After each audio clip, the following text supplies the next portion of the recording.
So hello students, this is Gurpal Singh and we are going to solve question number 7 of cash book. Okay, so please open your NCERT books and chapter cash book, topic cash book we have to open. Okay, so see, first of all prepare the format of cash book. I am telling you, मैं बोलता जा रहा हूँ, आप लोग note करते जाइएगा, जैसे जैसे बोलता जाऊँ वैसे वैसे आप लोग नोट करते जाइएगा. Date, particular, after that journal folio, cash column and bank column, then again date, particular, cash folio and journal folio, then cash column and bank column. Now write the first entry in the debit side, to balance BD. In the cash column you have to write, 7500. Okay, so write 7500. Now come in credit side, put date July 1/17 and the date will be July 17. Okay, note कर लिया. By balance BD note कर दीजिए, 3500 in bank column. Okay, so note कर लिया सभी ने. Now see next, the next entry will be on date 3. तो in credit side, where this will recorded in credit side. आपको क्रेडिट साइड लिखना है by wages 200 in cash column, cash के column में. ठीक है, किसके कॉलम में जाएगा? कैश के कॉलम में. Okay, then after that the next entry is cash sales. So come in debit side, date के कॉलम में लिख लीजिए 5 तारीख, 2 सेल्स 7000 इन कैश कॉलम लिख दीजिए. ओके, नाउ नेक्स्ट एंट्री देखिए 10 डेट पे आ रही है, कैश डिपॉजिटेड इनटू बैंक. देखो दिस इज कॉन्ट्रा एंट्री. क्या है? Contra entry. कैश किस में जमा हो गई? बैंक में. तो क्रेडिट साइड में आइए, लिखिए 10 तारीख 10, बाई बैंक, कैश के कॉलम में 4000 लिख दीजिए. बाई बैंक कैश के कॉलम में. ठीक है, किसके कॉलम में?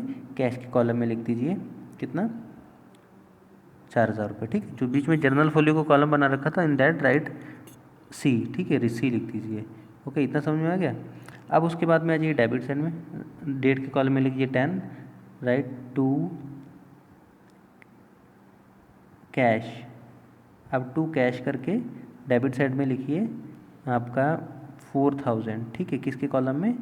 बैंक के कॉलम में. ये आप डालेंगे बैंक के कॉलम में. आपने बैंक का कॉलम बना रखा होगा ना, इसी तरह तो बनाए हैं, ये इस तरह से तो आपने फॉर्मेट बनाया है, date, particular, journal folio, cash और बैंक. ठीक है, अब जो ये आपकी 10 तारीख की एंट्री है,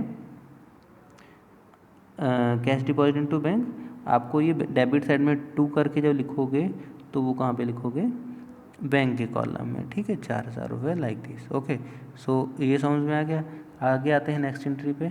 नेक्स्ट एंट्री है goods purchase and paid by cheque. तो क्रेडिट साइड में आ जाइए, क्रेडिट साइड में लिखिए 15 date by purchase, by purchase पूरा लिख लीजिए.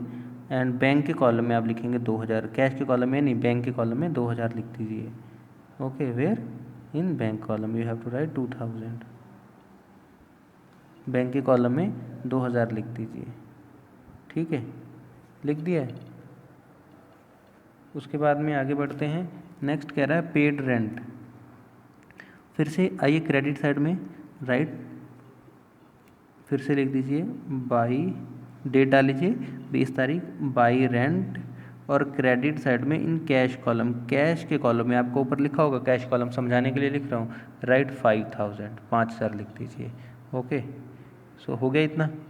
आगे आते हैं नेक्स्ट एंट्री देखते हैं, कह रहा है Drew from bank for personal use. फिर से पैसा विड्रॉ हो रहा है.